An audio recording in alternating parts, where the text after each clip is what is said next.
So, hello, my dear students. How are you all? I hope all of you are safe and fit at your home. So, beta ji, today we are going to introduce a new chapter, that is how many squares. With the chapter how many squares, we will count the area of the objects which are not able to counted by the formulas. जो कि formula से हम count नहीं कर सकते, जैसे bottle of cap. Can we calculate the area of bottle of cap with the formula? No. तो हम इसको सीखेंगे कैसे? By counting the number of squares. We will calculate the area covered by pen also, by the leaf also. So today we are going to introduce a new concept of finding the area. So let us start our today's video. My dear students, today we will start our chapter how many squares. देखिए बच्चा, इसमें हम क्या सीखेंगे? Area find करना सीखेंगे using the number of squares. आपको क्या यूज करना है? नंबर ऑफ स्क्वायर्स को यूज करना है जिनका डायमेंशन 1 सेंटीमीटर होगा. कैसे? आप सबने पढ़ा है कि area of rectangle and square कैसे निकालते हैं हम. एरिया ऑफ रेक्टेंगल क्या होता है? सबसे पहले तो आप बात करेंगे एरिया. आप सब पढ़ चुके हैं एरिया क्या होता है. किसी भी 2D ऑब्जेक्ट के अंदर का स्पेस क्या कहलाता है? उसका एरिया कहलाता है. Boundary is always known as perimeter and the space covered by the object is known as area. क्या कहलाता है वो? उसका एरिया. तो हमने सीखा था कि एरिया ऑफ रेक्टेंगल किस फॉर्मूले से निकालते हैं? Length multiply breadth. किससे निकालते हैं? Length multiply breadth. And similarly we will find the area of square. कैसे निकालेंगे area of square? Side multiply side. And remember one thing, always the unit of the area is written is in square, centimeter square, meter square, kilometer square. क्यों? क्योंकि यहाँ पर units क्या हो रही होती हैं? मल्टीप्लाई. अब आपने तो सिर्फ यहाँ रेक्टेंगल और स्क्वायर का सीखा था क्योंकि वो एक स्ट्रेट लाइन सेगमेंट से बना था. अगर कोई ऐसी कर्वी शेप आ जाती है, जैसे कि मैं आपसे पूछ लेती हूँ सर्कल का कैसे फाइंड करेंगे, तो आप मुझे बता सकते हैं कैसे फाइंड करेंगे? सर्कल का छोड़िए, अगर मैं आपसे कहूँ कि मुझे ट्रायंगल का बता दीजिए, will you be able to tell me the area of triangle? No. तो मतलब अगर मैं इस पेन की बात करूं, क्या पेन का कोई एरिया नहीं है? पेन ने जो स्पेस कवर किया है वो क्या है? इसका एरिया ही है. तो how we will find the area of the different objects other than rectangle and square? और रेक्टेंगल और स्क्वायर का हमने ये फॉर्मूला ही क्यों यूज किया? So, to understand the concept of area of different object, we will use the graph paper. हम graph paper लेंगे. You can see the graph paper I have taken. देखिए, आप सबके विलेजेस में अवेलेबल होता है ये ग्राफ पेपर. इसमें क्या होता है बच्चा? इसमें स्क्वायर बॉक्सेस बने हुए हैं. आप देख सकते हैं मैंने इस पे डिफरेंट डिफरेंट शेप्स ड्रॉन किए हैं so that we can find the area of different objects other than square and rectangle. तो बेटा जी, ये जो डायमेंशन होती है ना, ये होती है 1 सेंटीमीटर की. कितनी की डायमेंशन होती है? ये 1 सेंटीमीटर. और ये वाली डायमेंशन भी क्या होगी इसकी? 1 सेंटीमीटर की. कितनी? क्योंकि ये स्क्वायर है. स्क्वायर का मतलब क्या होता है? सभी साइड्स इक्वल. तो इस छोटे से स्क्वायर का एरिया क्या होगा? 1 multiply with 1, that is 1 centimetre square. क्या होगा इसका एरिया? 1 centimetre square. अब हम इस ग्राफ पेपर के थ्रू क्या करेंगे? ऑब्जेक्ट्स का एरिया निकालेंगे. जैसे मैंने इस बॉटल कैप का एरिया निकालना है, तो मैं क्या करूंगी? इस बॉटल कैप को ग्राफ पेपर पर ट्रेस करूंगी. जैसे ही मैंने इस ग्राफ पेपर पे इसकी बाउंड्री को ट्रेस कर दिया, तो अब मैं इस ग्राफ पेपर के थ्रू इसका एरिया निकालूंगी. ठीक है? तो for the whatever object we are having to find the area, we will trace it on graph paper and then count how many squares, कि उसने कितने स्क्वायर्स को कवर किया. जैसे आप सबसे पहले देखिए, आपके पास एक स्क्वायर है. ठीक है? तो count how many number of squares are there. 1 2 3 4 5 6 7 8 9. कितने हैं? 9 स्क्वायर्स. आपको पता है एक का एरिया क्या है? 1 सेंटीमीटर. तो 9 का कितना हो जाएगा बेटा? 9 centimetre square.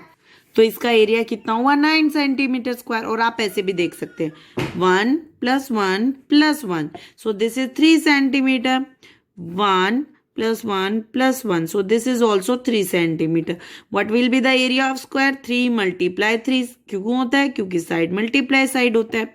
so this is 9 So our answer is correct. Let us take with rectangle also. I have drawn a rectangle also. Count 1, 2, 3, 4, 5. How many? 5 centimeter side, one side. So length into breadth. Length into breadth 5 multiply 1. So this is 5 centimeter square. And count how many square boxes are there. 1, 2, 3, 4 and 5. Area of one box is 1 centimetre. तो 5 का कितना हो जाएगा. 5 centimetre square. तो इसका मतलब हमेशा number of the squares हमें क्या बता रहे हैं. सही एरिया बता. तो बच्चे ये तो हमारी बात थी स्ट्रेट फिगर्स की. लेकिन जैसा कि मैं आपको बता रही हूँ इस बॉटल कैप का निकालना. तो ये सर्कुलर शेप है. तो इसमें तो सारे सर्कल्स आपको पूरे नहीं दिखाई दे रहे. तो अब आप कैसे काउंट करेंगे. तो always remember that first you will count the number of complete squares कि कितने स्क्वायर्स कंप्लीट हैं.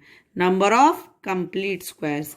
Then you will calculate number of squares more than half जो कि हाफ से ज्यादा हैं. उनको भी आप क्या लेंगे. 1 लेंगे. क्या लेंगे. हर को 1. ठीक है. Now you will find number of half squares. आप किसको काउंट करेंगे. जो पूरे आधे हैं. ठीक है. Then you will add up all this calculation. आपको पता है ये पूरा स्क्वायर है. इसका आधा आप देख सकते हैं. ये आधा है इसका. ठीक है. So this is the half. अब अगर कोई स्क्वायर आधे से ज्यादा जैसे कि मैंने ये कर्व में ये स्क्वायर आ गया तो ये स्क्वायर क्या है. आधे से ज्यादा कवर हो गया. तो मैं इसको क्या कैलकुलेट करूंगी. 1 स्क्वायर. क्यों करूंगी. क्योंकि कोई ना कोई शेप ऐसी भी होगी बेटा जैसे कि ये आगे कंटिन्यू हुआ. तो ये देखिए अब ये आधे से कम में चला गया. ये आधे से कम में. तो मैं इसको कैलकुलेट ही नहीं करूंगी. जो लेस देन हाफ है ना. जो लेस देन हाफ उसको हम कैलकुलेट नहीं कर रहे. क्यों नहीं कर रहे. क्योंकि वो कहाँ एडजस्ट हो रहा है. मोर देन हाफ के साथ मिलके 1 बना देगा. तो ये जो पोर्शन यहां से मिला वो कहाँ ऐड हो गया हमारा. यहां ऐड हो गया. तो remember the things what you have to calculate. Number of complete square. Number of square that are more than half. तो आप उनको भी क्या लेंगे 1. और number of the squares that are half जो कि आधे हैं. आधे हैं तो आधे का मतलब क्या होता है. Half centimetre square. क्या करेंगे उसको. Half centimetre. इसको 1 और इसको भी 1 calculate. So let us calculate the number of complete squares first. देखिए कंप्लीट कौन कौन से दिखाई दे रहे हैं. 1, 2, 3, 4, 5, 6, 7, 8 and 9. How many complete squares are there. 9. So you will write 9. Now calculate half squares. आपको आधे कौन कौन से दिखाई दे रहे हैं. अगर आप आधे को देखेंगे तो आपको यहां पर कोई हाफ दिखाई दे रहा है. एक ये है 1. This is 1 half square. तो आपने देखा एक 1 है और एक 2 है. तो यानी कि 2 हाफ स्क्वायर्स हैं. Now calculate more than half. More than half से कौन है. 1. Now you will calculate by yourself. 2 is there. Now this is third one, fourth one, fifth one, sixth one. तो आप इनको क्या कैलकुलेट करेंगे. 6. क्या कैलकुलेट करेंगे 6. जो आपके हाफ से कम है you will not calculate that number of squares. आप उनको नहीं कैलकुलेट करेंगे. क्यों. क्योंकि ये जो लेस देन हाफ है वो किस में एडजस्ट हो चुके हैं. मोर देन में. किस में एडजस्ट हो चुके हैं. मोर देन में. तो now calculate how many squares are there. 9 + 6 15 और 2 हाफ का मतलब क्या हो जाएगा 1. So the total number of square is 16. So the area of this bottle cap is 16 centimetre square. कितना हो जाएगा 16 सेंटीमीटर स्क्वायर. ठीक है. You have to calculate for this triangle. Let us calculate the complete number of square first. 1 and 2. Complete is 2. Now calculate half squares. अब आप किसको calculate करेंगे इसमें. Half squares. पर आप देख सकते हैं इसमें तो हाफ स्क्वायर है ही नहीं. कोई आपको हाफ स्क्वायर दिखाई दे रहा है. इसमें सिर्फ 1 है. सिर्फ एक है इसमें हाफ स्क्वायर. ठीक है.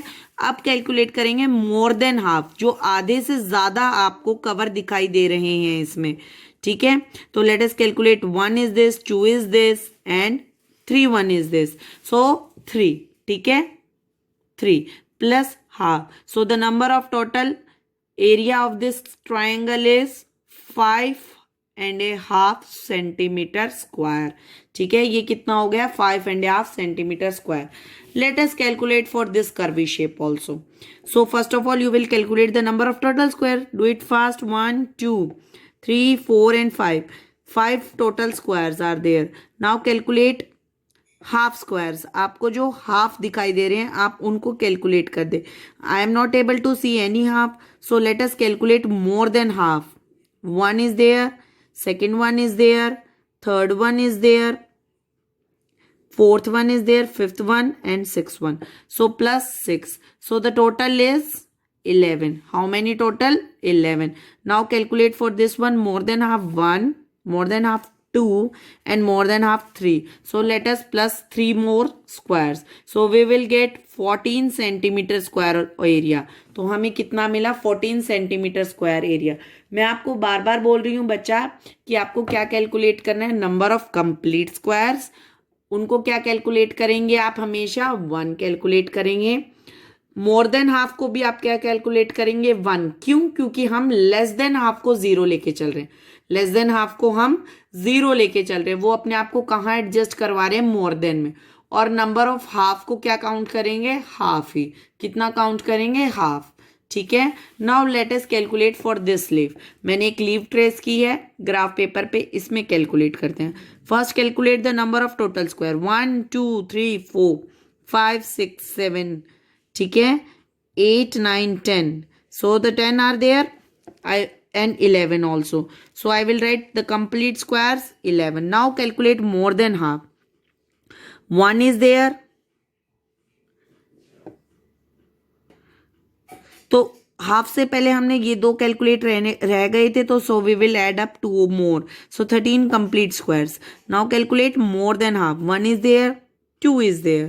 Now third one is there, fourth one is there, fifth one is there, sixth one is there, and this is 7th one and the 8th one. So plus 8 more. So plus 8 more. Let us calculate half squares. जो half है तो बेटा जी ये देखिए ये भी मोर than half है, तो प्लस 1 मोर देन हाफ. ठीक है. जो हाफ है, आपको हाफ अगर कोई नजर आ रहा है, I am not able to see any half, तो I will not add up. So now the total number of square 13 plus 8 is 21 plus 1 22 centimeter square. So this is the way you calculate the squares area of the different objects by tracing it on the graph paper and calculating the number of square. So this is the introduction of your chapter how many squares. How many squares का मतलब क्या हुआ है बच्चा? कि हमें calculate करना है कि हर शेप कितने स्क्वायर्स को अपने अंदर कवर कर रही है. And the number of square will give us the area of the object.